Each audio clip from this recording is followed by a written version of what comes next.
My name is Harper Foster, and I'm 32 years old.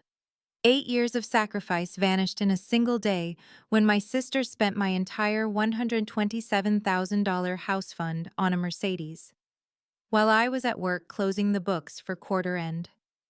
When I confronted my family at our emergency meeting, my mother's response still echoes in my mind. Why are you making drama over nothing? It's just money, and family shares everything.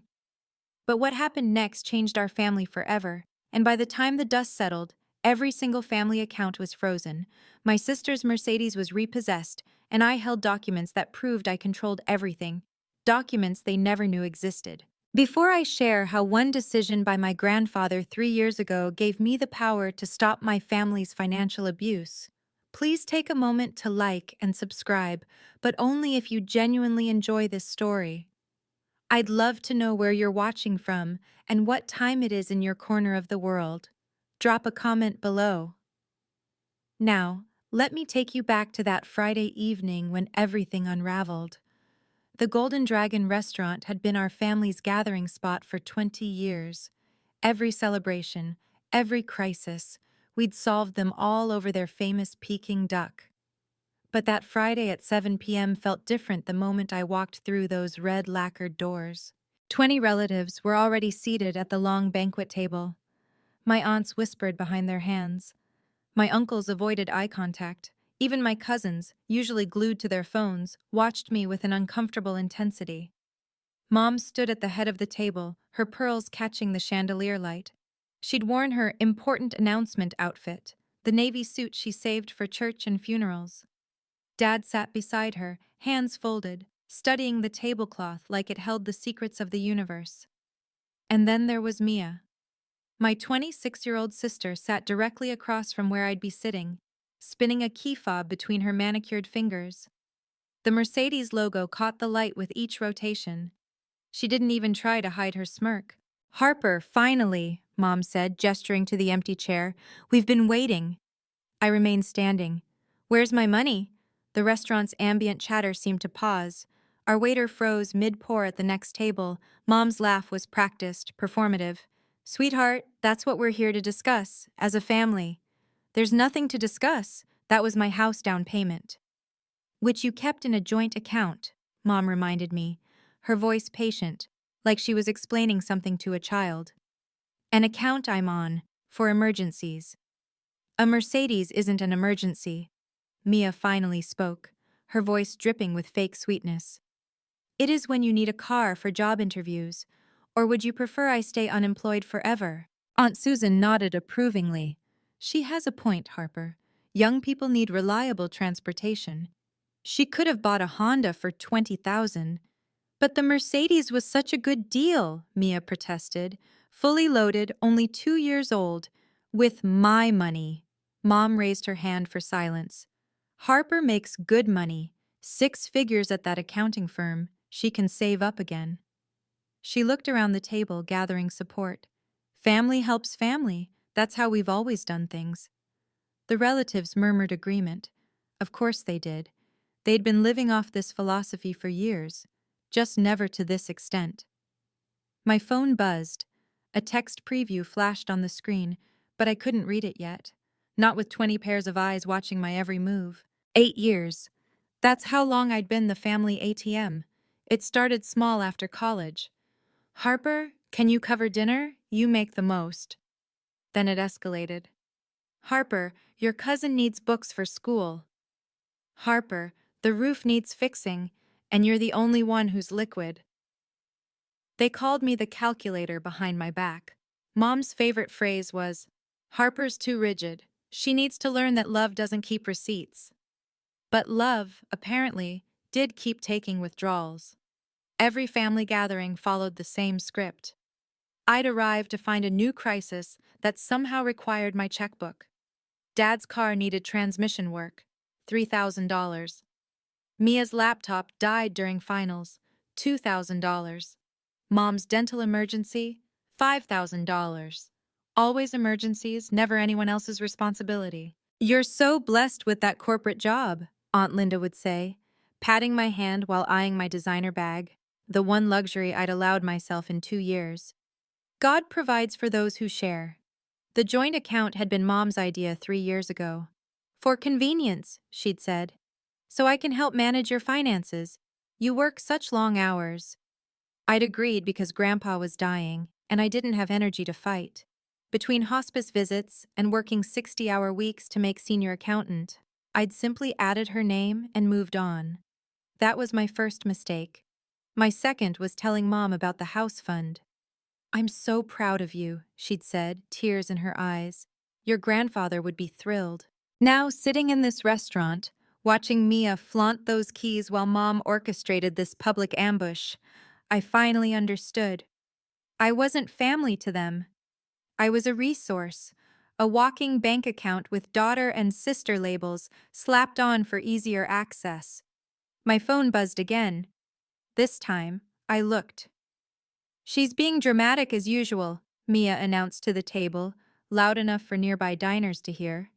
"This is why she's still single at 32. No man wants a woman who counts pennies." Uncle Mike chuckled. "Money's meant to be spent, Harper. What good is it sitting in an account?" "It was for a house," I said quietly. "You can rent," Cousin Jessica chimed in. "Lots of people rent forever." "Besides," Aunt Susan added, stirring her tea, "family investment is more important than property." Mia needed this boost for her confidence. "You should see how happy she's been." Happy. My sister was happy with my stolen future. Dad finally looked up. "Your mother and I discussed this. We think you're being selfish." That word hung in the air like incense. Heavy. Suffocating. "Selfish," I repeated. "You make $125,000 a year," Mom said, as if my salary was public property. "Mia's just starting out. The least you can do is help your sister establish herself." The other diners were definitely watching now. Some pretended to eat while obviously eavesdropping. One woman at the bar had her phone angled our way, probably recording. "So you all knew?" I scanned the table. "You all knew she took my money, and you're fine with it?"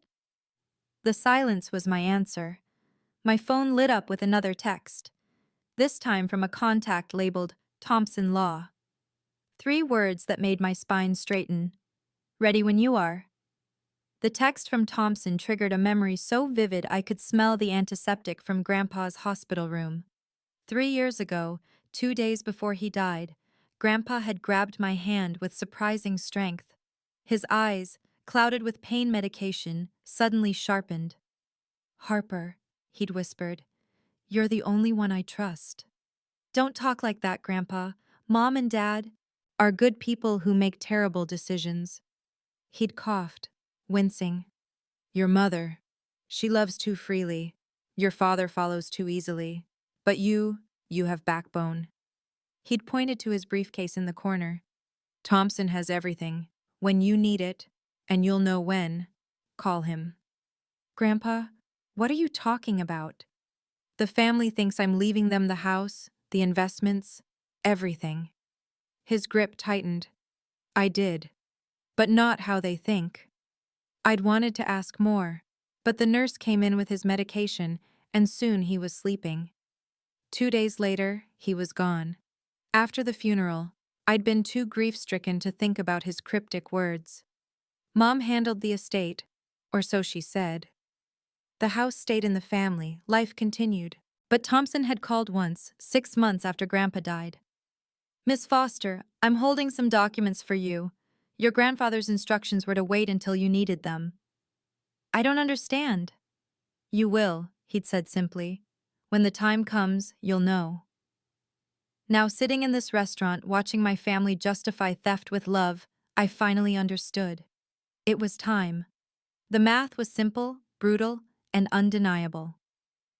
$127,000 represented 2,920 days of brown bag lunches while my coworkers ate sushi. It was 8 years of wearing the same winter coat while Mia bought a new designer jacket every season. It was every declined happy hour, every skipped vacation, every "sorry, I can't afford it" while I watched my friends live their lives. Let me paint you a picture, I said, my voice carrying across the restaurant. Every morning at 5 a.m., I'm on the train to work. Every night at 9 p.m., I'm still at my desk. Weekends? I'm doing freelance accounting to add to that fund. We all make sacrifices, Mom started. No. I pulled out my phone, opening Instagram. You post spa days twice a month. Dad's at the golf club every Saturday. And Mia.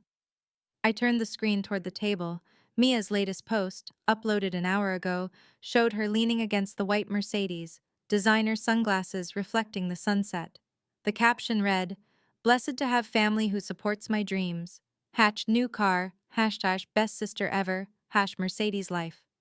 47 likes, 12 comments, all congratulating her.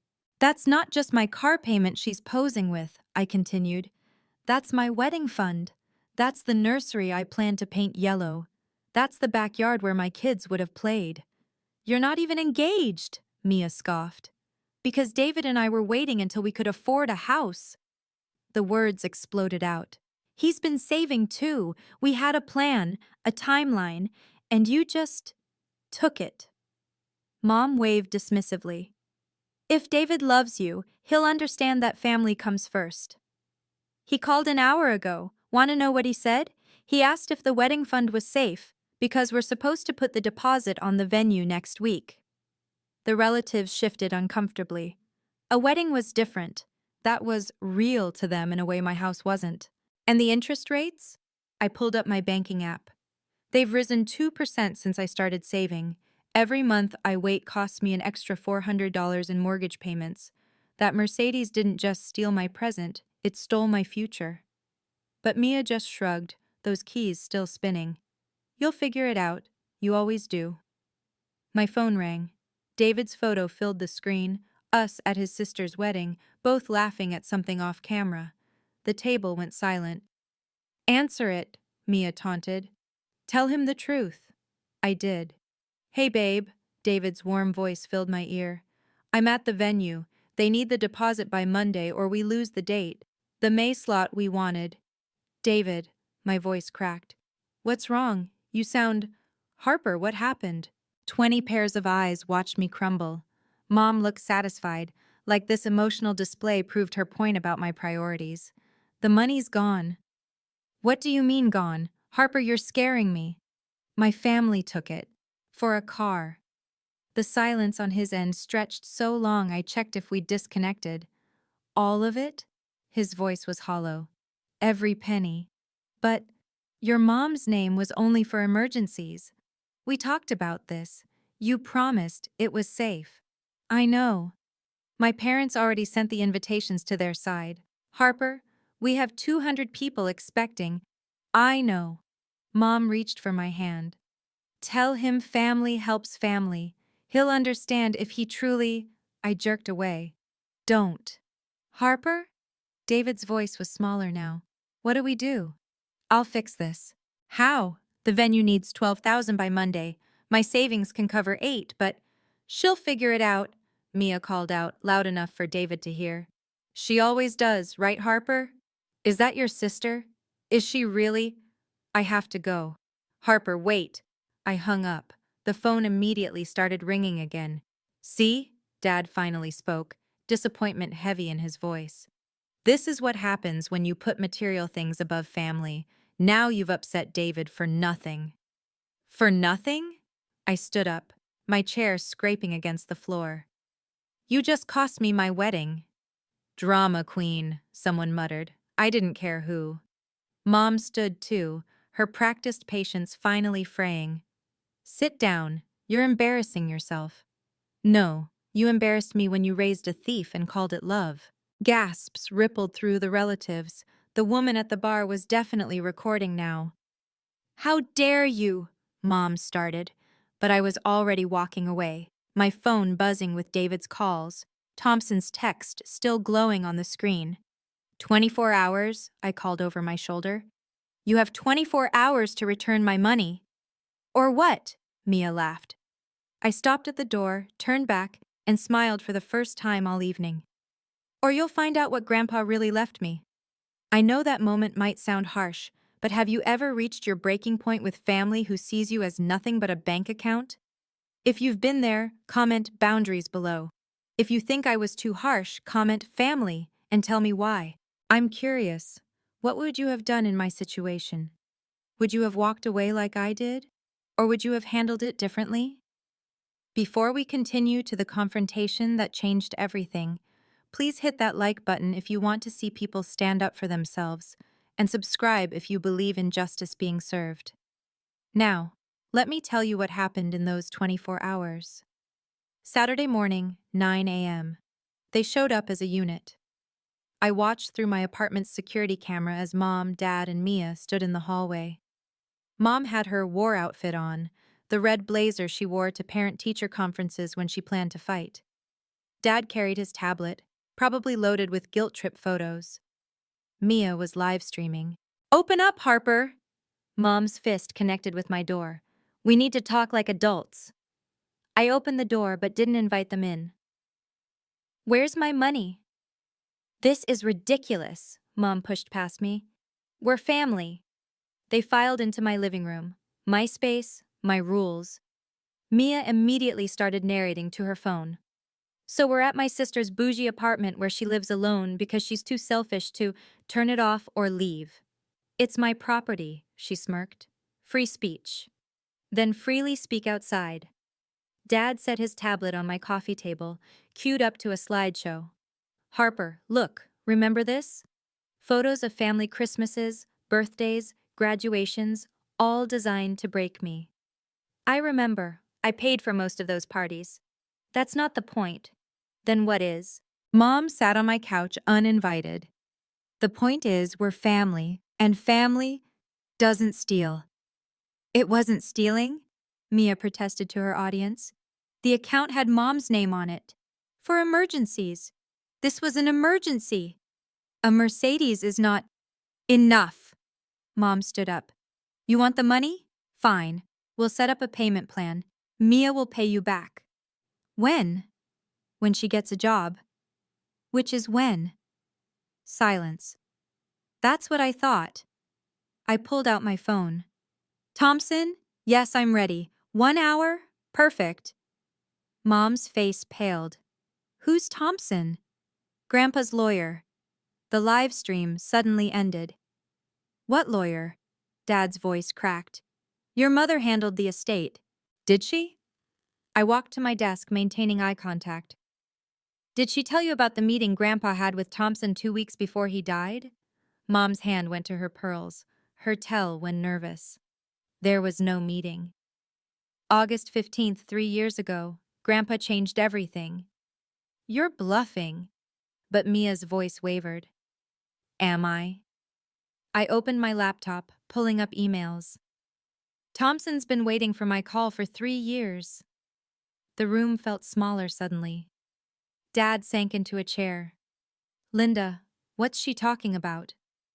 "Nothing. She's making things up." But Mom's fingers were white around those pearls. "Grandpa knew," I said quietly.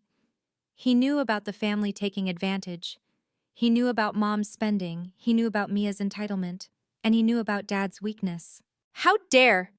"He told me I was the only one he trusted, the only one who understood the value of $1. My phone buzzed. "Thompson. Documents ready, bringing witnesses."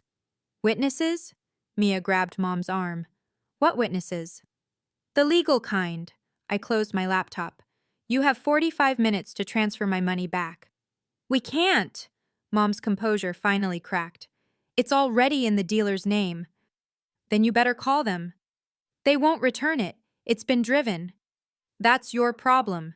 Dad stood up shakily. "Harper, please. We're family." "Funny how that only matters when you need something." They left, but not before Mia hissed, "You'll regret this." I locked the door behind them and texted David, "Watch the news Monday."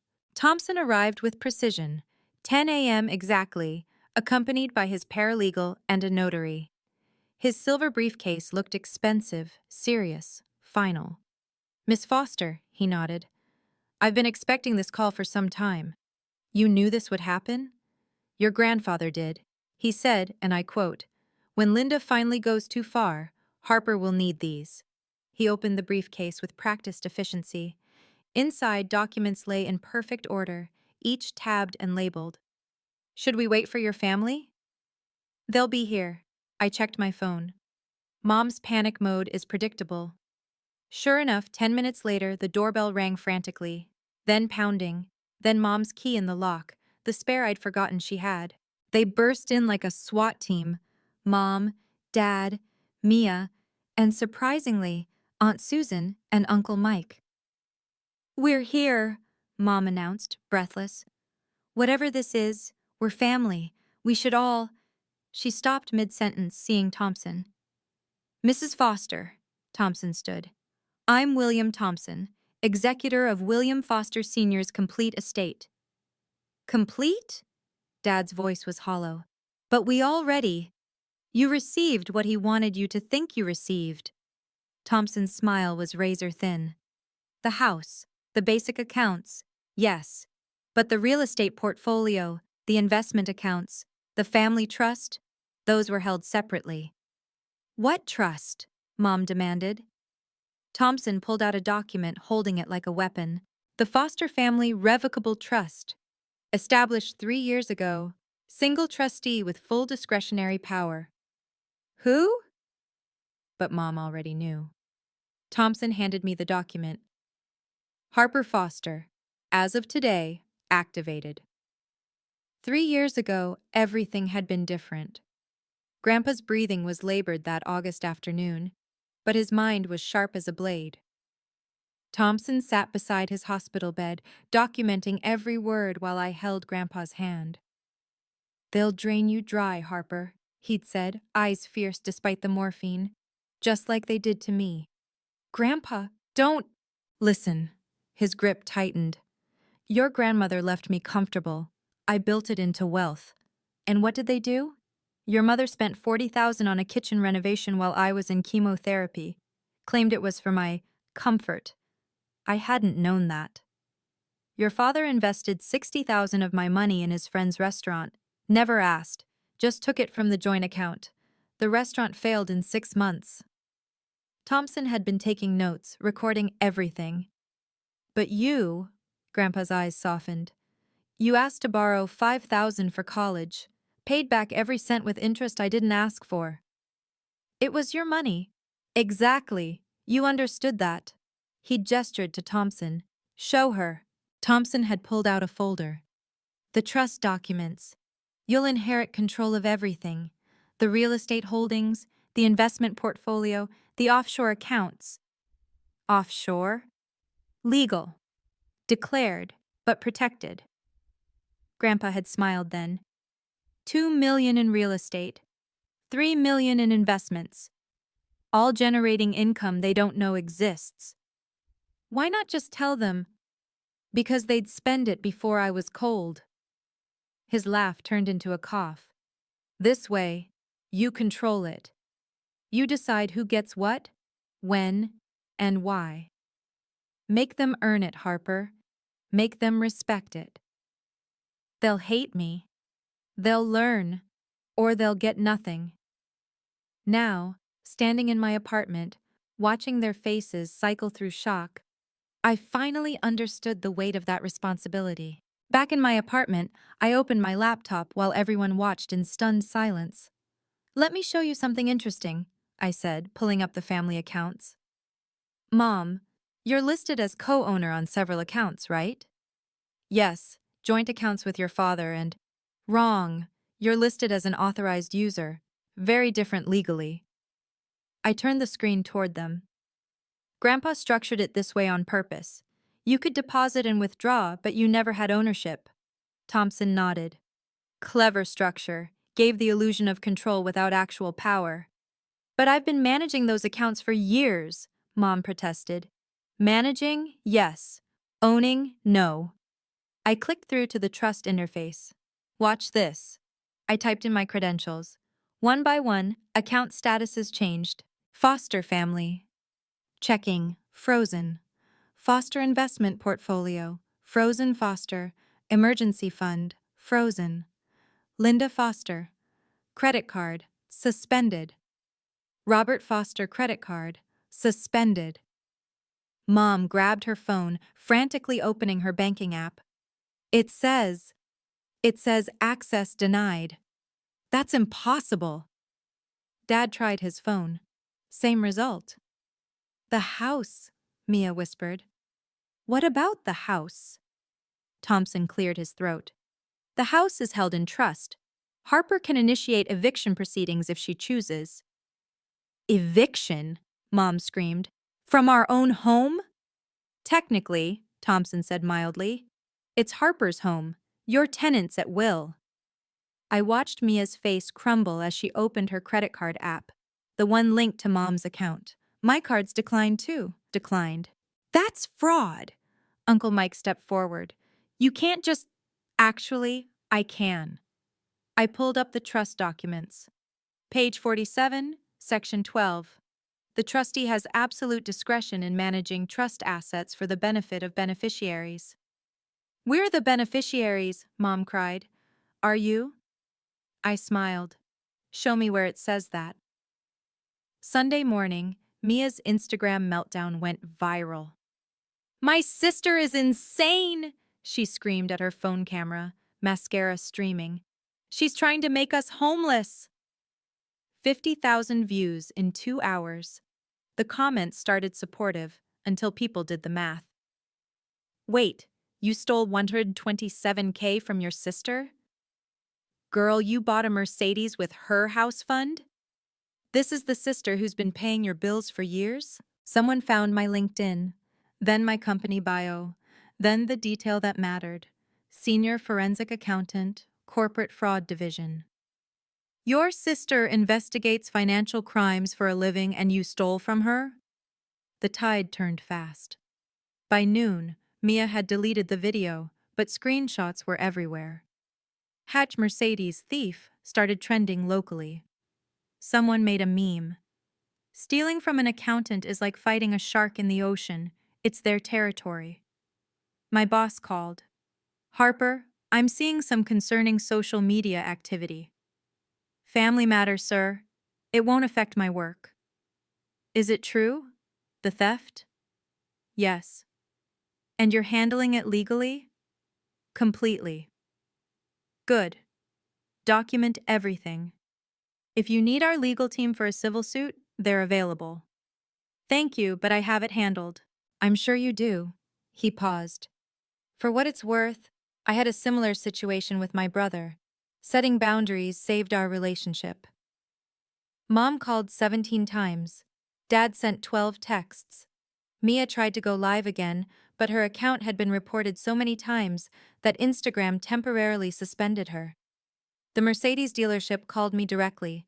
Apparently, someone had alerted them to potential fraud.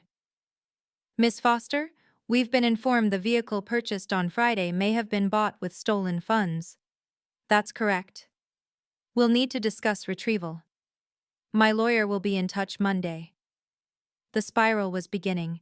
Mom's breakdown came via voicemail at 2 a.m. Monday morning. Harper, please, I can't buy groceries. The gas station declined my card. Your father's blood pressure medication. The pharmacy won't fill it without payment. This has gone too far.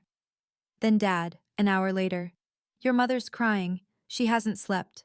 Is this what you wanted? To destroy your family? Your grandfather would be ashamed. But the one that almost broke me was from David. Harper, I don't understand what's happening, but your mom called my mother. She's telling everyone you've lost your mind. My parents are worried. Can we please talk? I texted him back. Come to Thompson's office at noon. Bring your parents if they want answers. Then I saw Mia's final attempt, a GoFundMe page. Help my family survive my sister's revenge. Goal, $50,000 raised, 0. The description was a masterpiece of manipulation, painting me as a vindictive sister jealous of her success. She forgot one detail. Our mutual friends knew the truth. The comments were brutal. Mia, you literally posted pics with the car you bought using Harper's money. Girl, get a job. This is embarrassing. Delete this. By 6 a.m., she'd taken it down.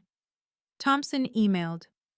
Your family has contacted 3 other law firms trying to contest the trust. None will take the case. The documents are ironclad.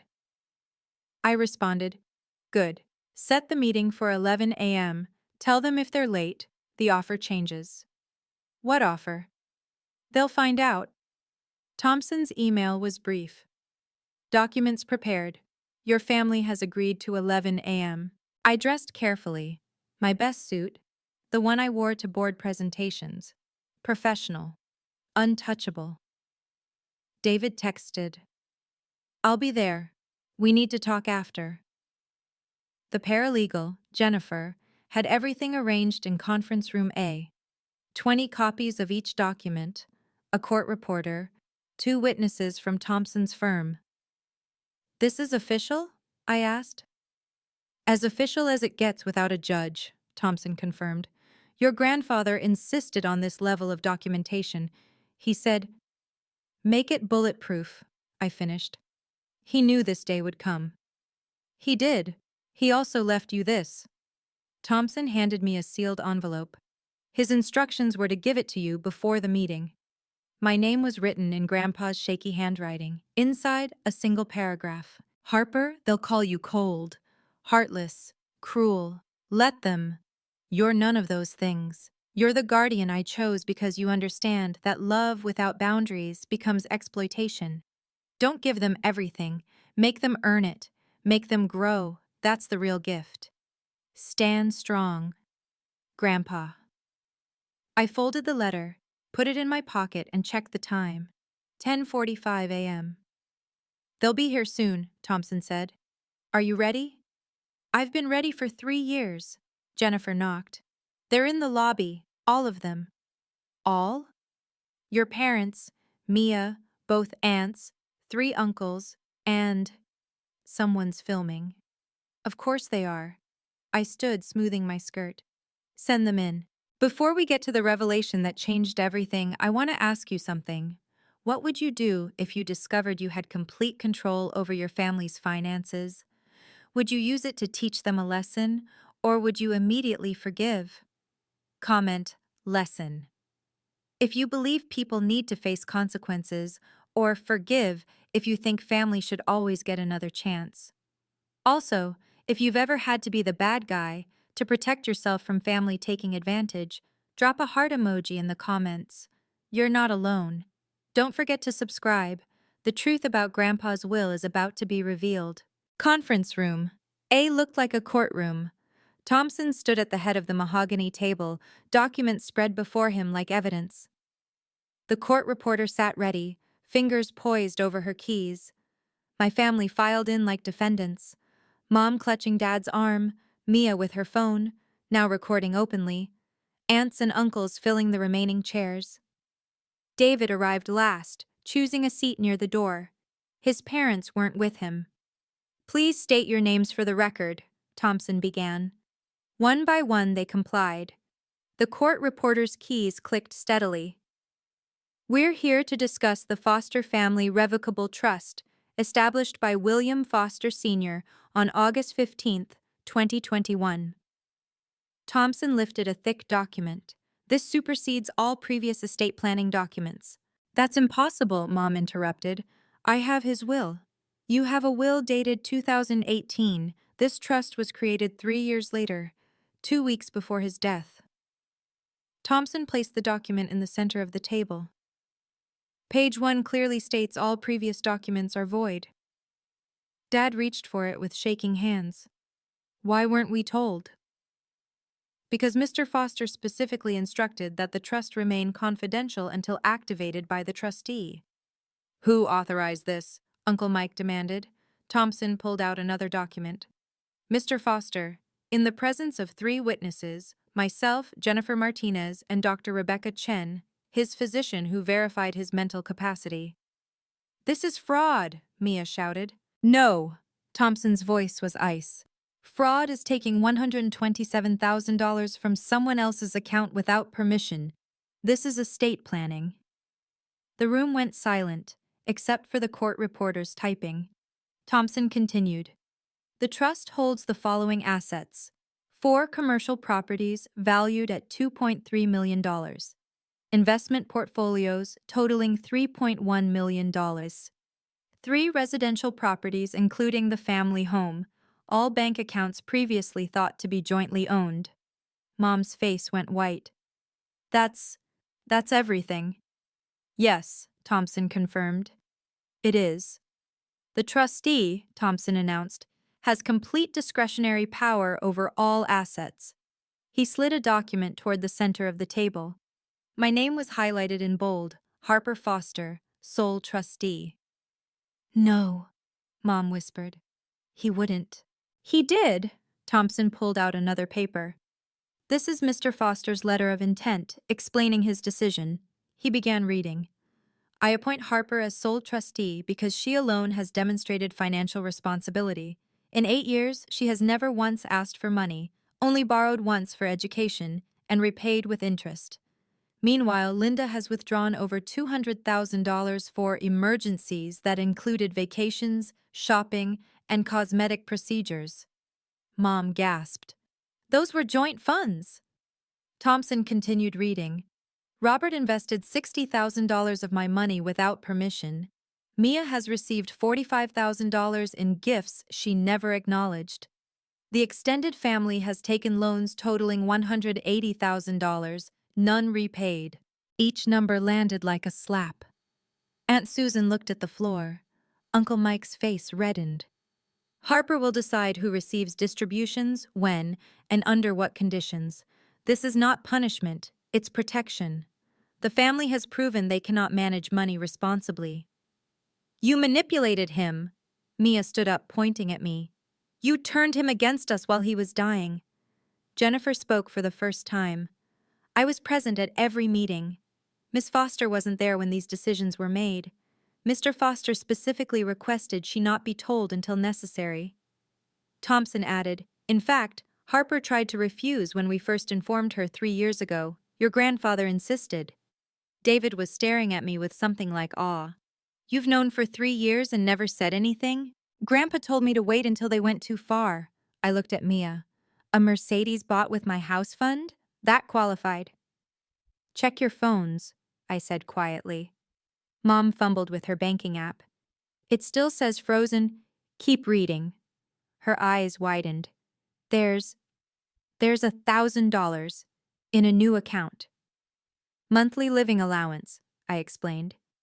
Each of you gets the same amount, enough for groceries, gas, basics. 1,000? Mia shrieked.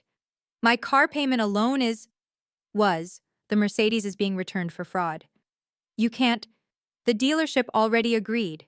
Turns out, using someone else's money without permission violates their financing terms.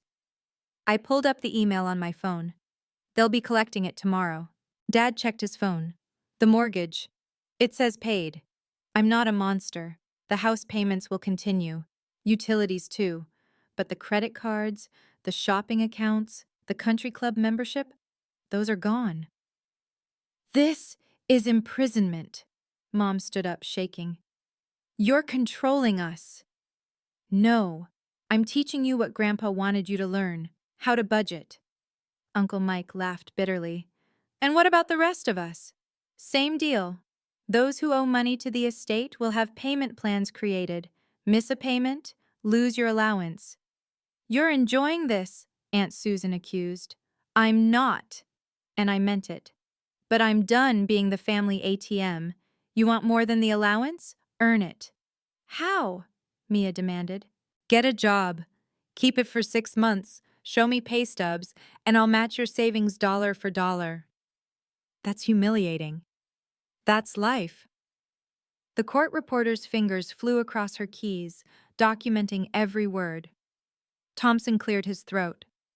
There's one more matter. The letter. He handed me an envelope marked Final Terms. Inside, Grandpa's last surprise.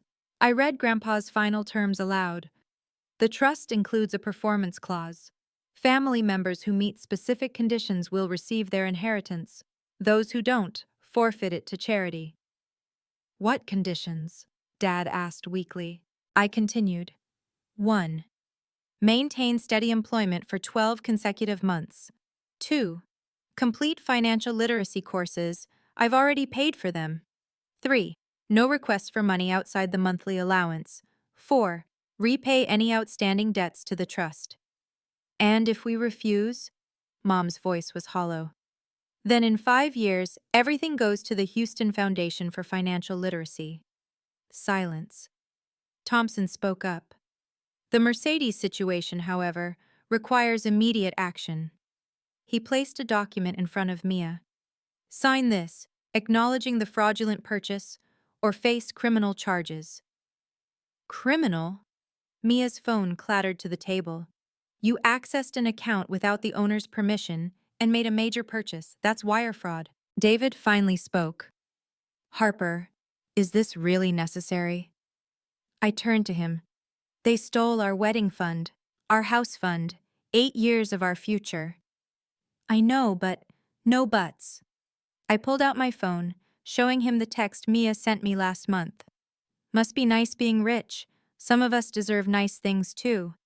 She knew what she was doing, I continued. Mom knew, Dad knew. They just thought I'd roll over like always. Thompson interrupted. Miss Foster, would you like to explain the clemency clause? I nodded. If Mia returns the car voluntarily, gets a job within 30 days, and maintains it for 6 months, I won't press charges. She'll also receive a bonus, enough for a reasonable used car. And if she doesn't? Then the district attorney gets involved. I looked at Mia. I've already consulted with them. They're very interested in a case involving $127,000. Mia grabbed the pen, signing frantically. Mom was crying now. Real tears, not manipulation. Harper, she whispered, we're your family. Yes, I agreed, which is why you're getting a second chance. Most fraud victims don't offer that. Let me be clear about the terms, I said, standing now, commanding the room like I did during board presentations. Mom and Dad, you keep the house, but it's in trust. You can't sell it, can't borrow against it, can't do anything without my approval. Try to, and you're out. They nodded mutely. Mia, you have 30 days to find employment. Any employment. Fast food, retail, I don't care. 6 months of steady work, and I'll match your savings up to $10,000. Enough for a decent car and a start on your own apartment. My own apartment? You're 26. Time to leave the nest. But those are the terms. I turned to the aunts and uncles. As for the extended family, your loans are now official. Interest-free if you make regular payments. Default, and I'll sell the debt to collections. Uncle Mike stood up. You can't treat us like what? Borrowers? That's what you are. I pulled out a folder. Mike, you borrowed $40,000 for a business opportunity 5 years ago. Never paid back a cent. Susan, $25,000 for your son's wedding. Also unpaid. Should I continue? They sat back down. Here's what's going to happen, I continued. Everyone gets financial counseling. Everyone gets a budget. Everyone learns to live within their means. In 1 year, if you've all complied, I'll release additional funds, enough to significantly improve your lives. How much? Mia asked. 50,000 each, but only if everyone succeeds. One person fails, nobody gets it. The room erupted. That's not fair. You're forcing us to police each other. This is manipulation. No, I said calmly. It's accountability. Something this family has never had. Thompson added, these terms are extremely generous. Most trustees would simply maintain the status quo indefinitely. Why? Mom asked me directly.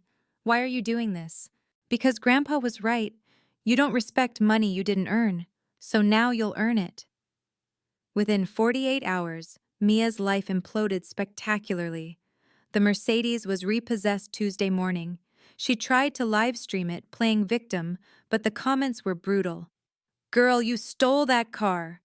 Your sister is a saint for not pressing charges. Get a job, maybe? Her follower count dropped from 15K to 3K in 2 days.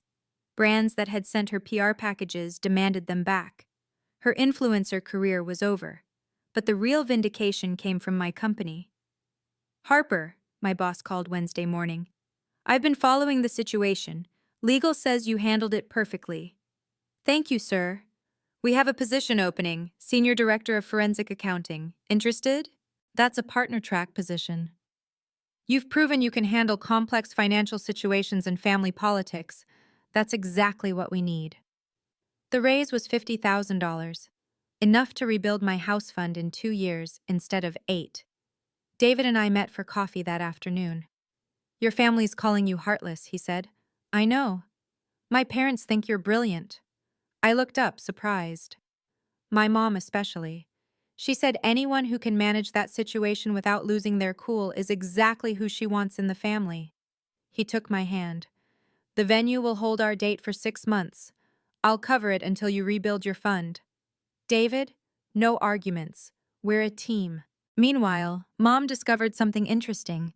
Living on $1,000 a month was possible. She started shopping at regular grocery stores instead of Whole Foods. Dad canceled his golf membership without being asked. They were learning. The family group chat, usually full of requests for money, went silent. For the first time in 8 years, nobody asked me for anything.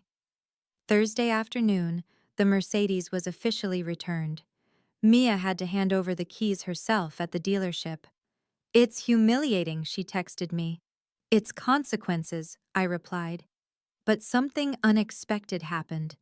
The finance manager pulled her aside after. We have an opening in our customer service department, he said. Entry level, but with commission. Your sister mentioned you needed employment. My sister? She called yesterday, said you were looking for a fresh start. Mia got the job, $15 an hour plus commission. Not Instagram money, but honest money. Dad started driving for Uber. It's actually nice, he told me. Meeting people, no pressure. Made $200 yesterday. Mom was the surprise.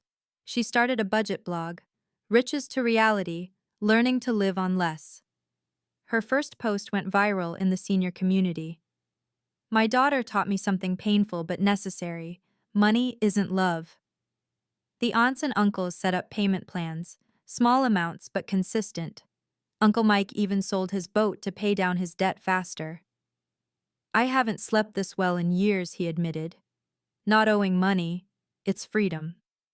But it was Grandpa's lawyer who said it best. Your grandfather would be proud, not because you were harsh, but because you were fair. You gave them what he couldn't, consequences with compassion. Friday morning, I found a note under my door from Mia. I hate this, but maybe I needed it. Thank you for not pressing charges. I start Monday. It wasn't an apology, but it was a beginning. Saturday evening, Mom asked to meet at a coffee shop. Neutral territory. She looked different. Older, maybe, or just tired of pretending. I've been thinking about your grandfather, she started. He tried to tell me once. Said I was teaching you kids that money grew on trees. What did you say? That family was more important than money, she laughed bitterly. But I wasn't teaching family values, I was teaching entitlement.